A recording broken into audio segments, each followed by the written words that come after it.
Okay.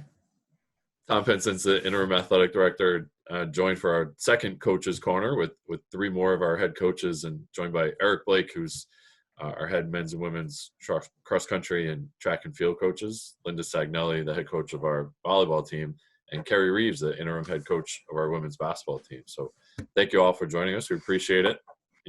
Very early in the morning, but we appreciate everybody getting together and meeting up. We're just going to take some. We're just going to take some time for. We're ready to go. Okay.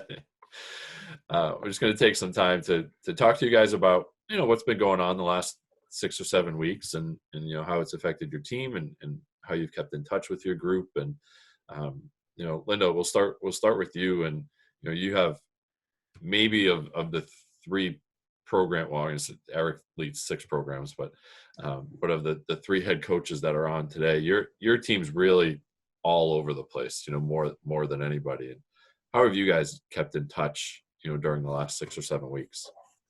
Well, just like everybody else, I think we've been using WebEx, getting on video conferencing, constantly texting back and forth, and checking in just normally, making sure that they're doing well academically, that all their needs are met. And I think that not just on the volleyball team, but in the student athletes in general, we've got a very resilient group. And they've been problem solving really well. And they've been navigating through this surreal time in a manner which I think we can all be proud of. And we try to do some fun things too. I started a thing where we just were texting each other's pictures when we were kids. And I started it off with me in a little witch costume on Halloween years ago. I wouldn't say how many years ago, but it was good because everybody joined in really quickly. And it went on all day. And it was a lot of fun, a lot of laughs. Greg even put one up when he was little. Some people doubted that he ever was little, but we got a picture proving it. So, you got to try to find fun ways, I think, to connect. And we're just trying to navigate through that. How about you, Kerri? I think much like Linda, we get together weekly doing the Zoom or the WebEx meetings, getting everybody in and making sure they're signed on with video is really important because, we miss seeing each other and not just phoning it in, but actually video. And, we've come to realize, people, they do the videos from different portions of their house, and we get like tours of their houses and what's going on in their house at the time. So just staying connected like that. Also Instagram, Snapchat, the team stays in constant contact with those kinds of things. We talk to them once a week on the phone. So just trying to stay connected in this time that we're away, because we should be in postseason, getting ready for our summer programs right now. And, them sharing ideas of how they're staying on top of their academics, what they're doing physically, that kind of thing. Like Linda said, they are such a resilient group. I can't even imagine what it would be like to be a student athlete at this time. And I give them so much credit for doing what they're doing right now. And preparing for finals at home can't be easy. And our group seems to be doing a very, very good job of that. Coach Stevens has a 5-year-old at home. So when we're doing the team meetings, hearing EJ in the background, it's uplifting. It's funny. It's something that we enjoy seeing every day because, he used to be a teacher and now he's actually teaching his son every single day. So I think that's something that our kids love to hear about as well. So we're all sticking in there. We're all doing a pretty good job. We're staying together, we're staying focused, getting ready for the last week of the semester.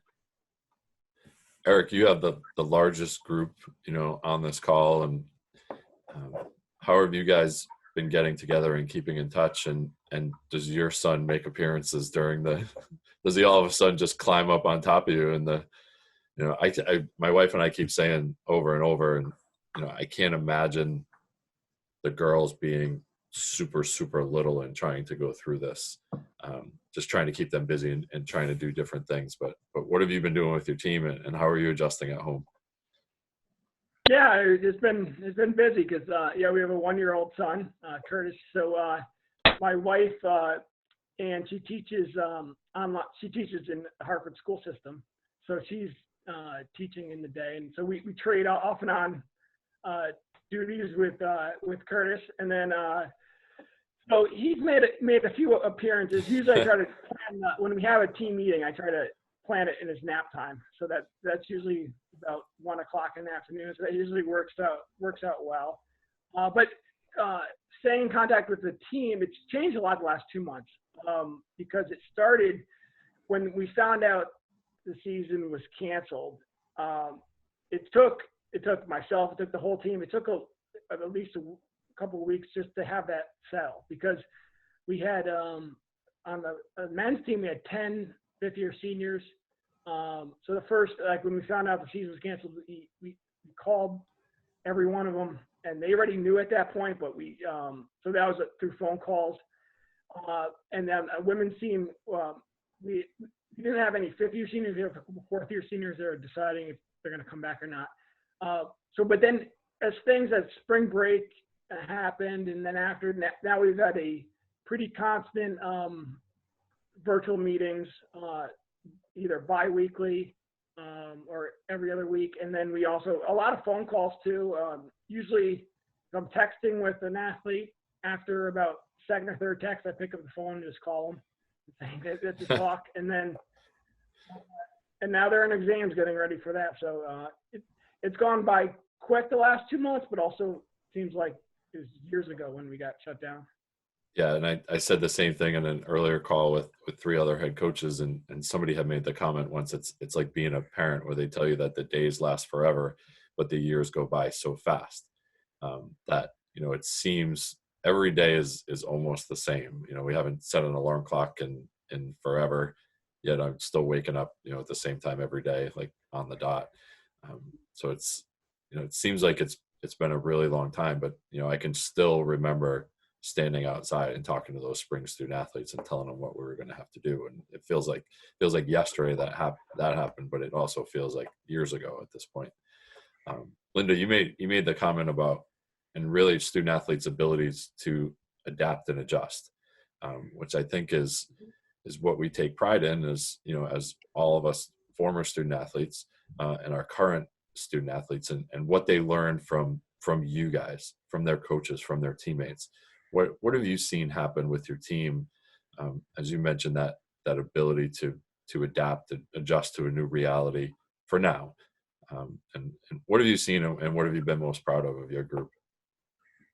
I just think the way that they're handling themselves, whether it was from Morgan, who is a senior and couldn't get her laptop in the beginning when this all happened, how she reached out, and everybody jumps in to support. So we truly are one big family, one big team, and how everybody from Amy and Kevin and you and just come together to help any athlete. It doesn't matter what sport, what year, we're just a big family.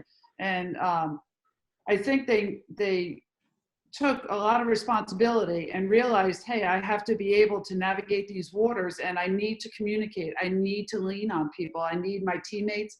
I need my coaches. And I think the level of responsibility that they are showing through this is just sky high, and with each other too, because we have athletes from all over the country. Some of them were home for a little while and then came back, and some are, dealing with, okay, I can't get my stuff right away from the dorms, but that's okay because that's low on the priority list. I need to focus on doing well in school, making sure my family is okay. I think this whole thing really has taught us what's really super important in life. Like I took some things for granted, and I think everybody kind of did. Just the daily interactions that we all have, whether it's like me teasing Eric about how I'm his running coach, keep putting one foot in front of the other and do it faster than anybody else, and we're good.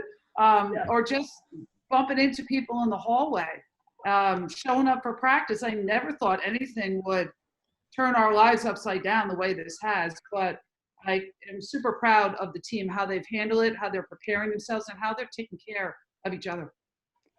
Kerri, what have you seen from your squad? And we went through a recent transition where Coach Piper announced her retirement, and now Kerri is our interim head coach for women's basketball. But what have you seen from your squad during this time? I think it showed their ability to be so adaptable to different situations. We have Carly, who's a nursing major right now, and she was getting ready to perform a tracheostomy on a doll that the nursing program had sent to her on Friday morning at 9. And I can't even imagine what that is like. And she was full, she was head on getting ready to do it and not a problem with it. I mean, I don't even know where you would put a doll in a house. Like, do you use the kitchen table? Do you use like the island in the kitchen? Like, where do you do that? But Ironing board. that's a good, I never even thought about the ironing board, but like, those are the things they have to come up with so many different ways to be able to get their work done. And they've never had a roadblock. They've never said, oh, I can't do it. They're always trying to figure something out. How am I going to get this done? And I think just the capability of just being there for one another, like Linda was saying, they really lean on each other. I mean, they all live together in the dorms. They're in constant contact. I mean, I just think they realized what's really important is being there for each other, caring for each other, and reaching out to Amy, reaching out to Molly, reaching out, the communication that you've had with them. I think that has showed them that, we are accessible, even though sometimes they don't take advantage of it, that we really are there to help them.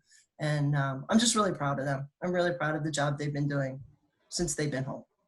Some of our student athletes have my cell phone number, which has been good and bad. But I think Linda, a couple of yours in particular. But it's that I gave it out before this all happened. Before I became the interim. So I'm not exactly going to change my number at this point. But and I can, Kerri, I can tell you firsthand that the CCSU nursing program, when you leave that program, is top notch, and obviously some familiarity on my end. My wife graduated, it's 3 years ago last week when she finished, but leaving that program and going out into that world, they're so prepared from our program at Central. And Linda, we'll get to a couple of your student athletes in a minute. But Eric, I wanted to start with you, and you have a student athlete who's in the National Guard and who was called to service, and we don't have to name him if you don't want to, but what do you see the similarities between the work ethic as a student athlete and then being called to service in the National Guard immediately? It was almost right. It was about a week after we left school where he was called in. Yeah. Ryan is our MVP for the season for our team, because he's had, as I say, heavy lifting for our team, because as everyone has important duties. They're at home, social distancing, doing their schoolwork, but he's had to go out and around the state, and he's been very important with making sure setting up hospitals in temporary hospitals around the state. So that's got to be extremely difficult, because he is also balancing that with school. And so I'm just super impressed that he was able to do it. From the response that he gave me, there was no question of if, when the call came, he was just ready to go. And it's also been renewed a couple times. So it's not only the month of April, but now it's gone to the end of that month of May. So he doesn't know when it's gonna end. And he's our MVP of the team right now. And it takes a special individual to sign up for that service. And then when that call comes, I don't think there's ever a question, right? It's, if you signed up for it to begin with and that call comes, that's something that you're absolutely willing to do and ready to go.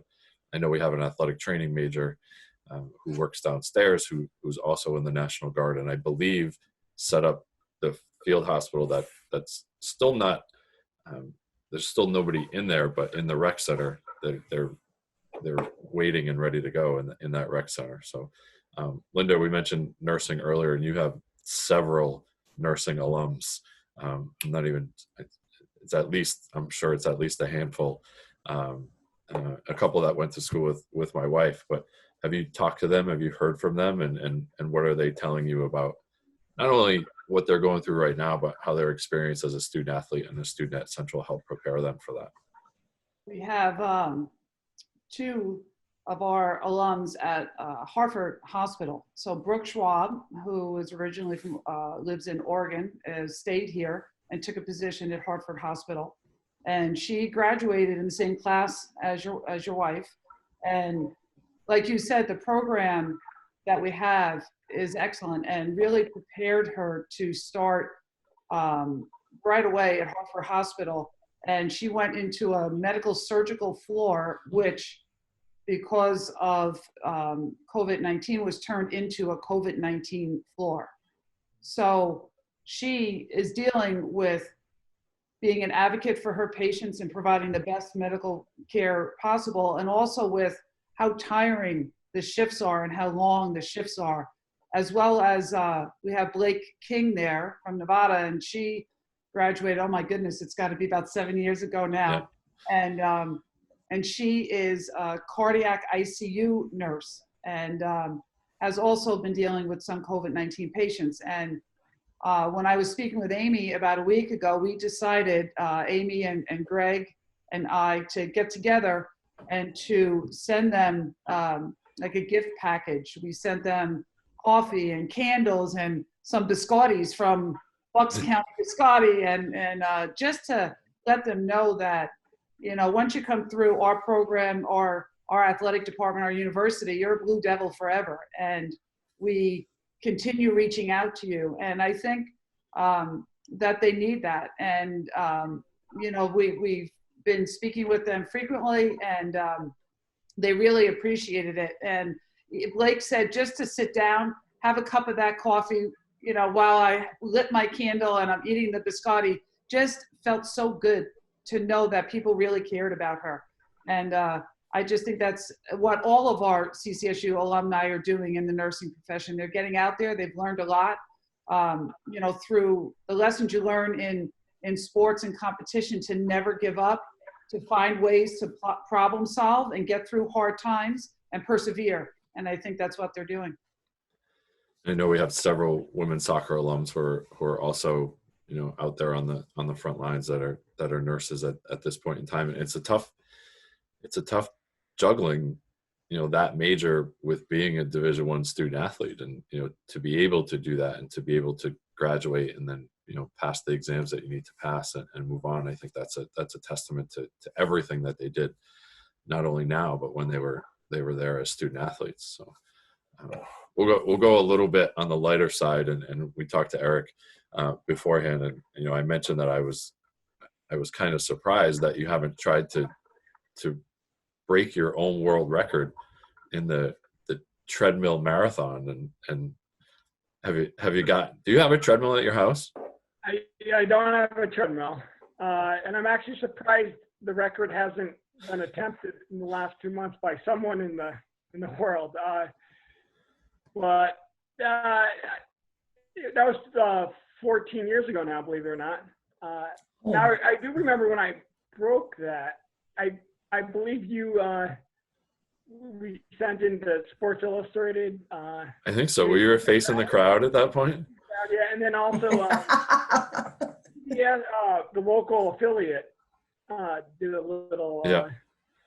What's the time on that? Do you remember? 2:21 in 40 seconds. And then so things are a little different now. I mean, that was 14 years ago. A lot of my running the last 2 months has been pushing the baby stroller. So I would need a couple months to get in that type of treadmill shape. But hopefully, I actually like to see someone go for it. We have alumni. Craig Hunt could definitely do it. Alex Morrison, one of our new alumni. I think we should get them all together, and we can do some kind of like group FaceTime stream and see who can break the record. And maybe we put you and the two of them, you know, side by side on the street. That might be our next NEC front row.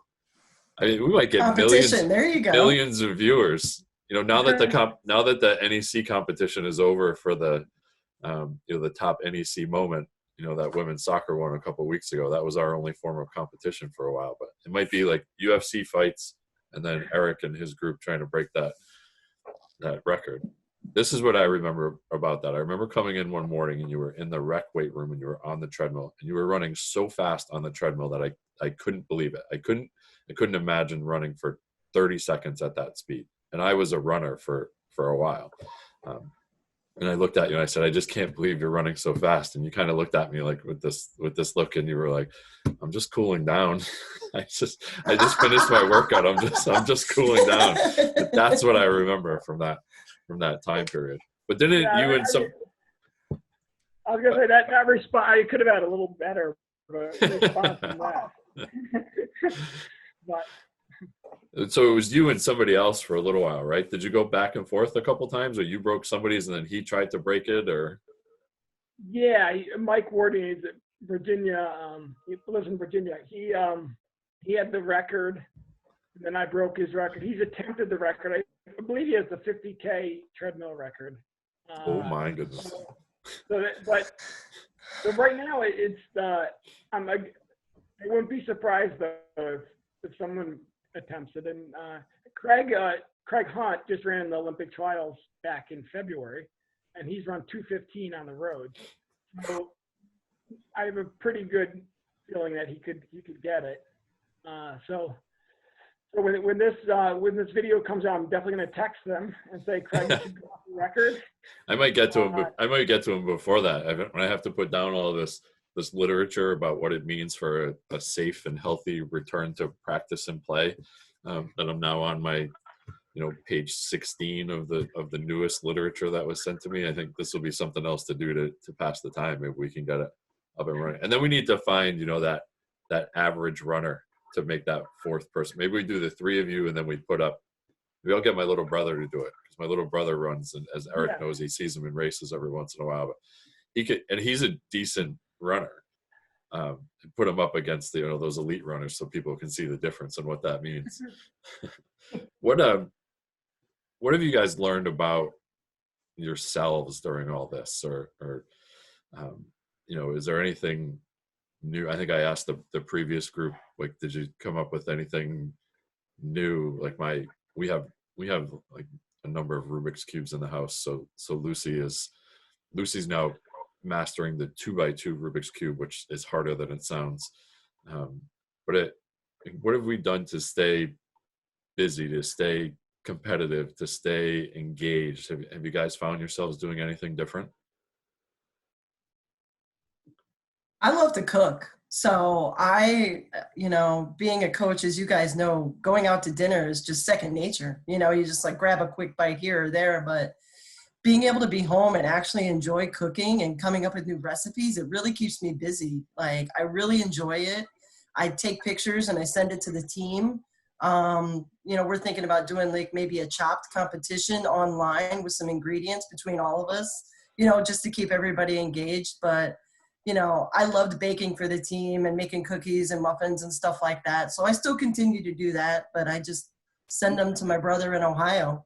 Or I give them to my brother in West Hartford. It's like just something to still like learn something about yourself. It passes the time, and it's more like, it's a relaxing thing. You now have more time to enjoy what you're doing at home, and I enjoy it. So get ready in the fall when we all come back to campus. I will have some new recipes to try out on you guys. Harry, you can ship some to Madison if you want. Oh, I totally will. I just made snickerdoodles this weekend and oatmeal chocolate chip cookies to send to Ohio. And Eric and I live like half a mile apart. So you're coming to West Hartford. We'll just give you I even know where Eric lives. I'll direct you there after you stop at my house. I'll just meet you at Wolcott Park. We'll just do the drop off at Wolcott Park. I can walk there from here. And and Linda, I'll meet you at the bridge over there, at the Aragoni Bridge. I'll drop them off over there for you. That sounds good. I think there's a new business forming right now. You got your delivery service going. Yeah. Well, when the first happened, they didn't have a lot of flour in the grocery stores, so I had to order it. So they were like, do you mind substitutions? I'm like, oh, that's fine. So they gave me like 5 8-pound bags of flour. And I'm like, what am I going to do with all this flour? But I was like, probably sell it. Craigslist. Yeah, right, exactly. So I'm just like, I got to use this flour. So, but no, seriously, that has been one thing that I truly, truly enjoyed. I haven't had a meal out since March March 13th, and it's been fantastic. So That is so true, because usually we're always rushing. You know, I wouldn't be getting home till 6:30, 7 o'clock at night, picking up takeout, bringing it home. Yeah. And all of a sudden, John's like, wow, you really know how to cook. We're having meals that I'm making swordfish, or I'm sauteing spinach and garlic. And so we've never eaten better than we've been eating, because I have all this time to plan meals and experiment with everything. It's been a lot of fun doing that, and we've been eating really well. We still eat out. We still eat out a couple nights a week. But I was saying, at our house, our 1-year-old's in charge of everything. Like our schedule, he decides what we're doing, because when he's up, that's 100% of it. As Tom was saying earlier with young kids, like that's it. That's the focus. But it's been good, because the extra time, I don't think he notices any difference. Like usually, we've been lucky. His grandparents, our parents, have helped a ton the past year. But now that the extra time, that usually, and I really missed the outdoor track season. But it's my first off season in my life, so a little extra time with my son's been a positive. I'm having a hard time on the weekends. You know, the weekdays are still meetings and those kind of things, and maybe not a ton. You know, maybe not filling up 8 full hours, but between reading and trying to put together these plans. But it's the weekends where, you know, we wake up and I see rain, and I think what I wouldn't give right now to be deciding whether we were going to play softball or baseball today, or whether that track meet could be held, or that's what it, you know, and to me in 2 weekends, and this is no offense to your sports, one of my favorite weekends of the year, and I think everybody's, because everyone goes to this, is the baseball championships when they happen on Memorial Day weekend.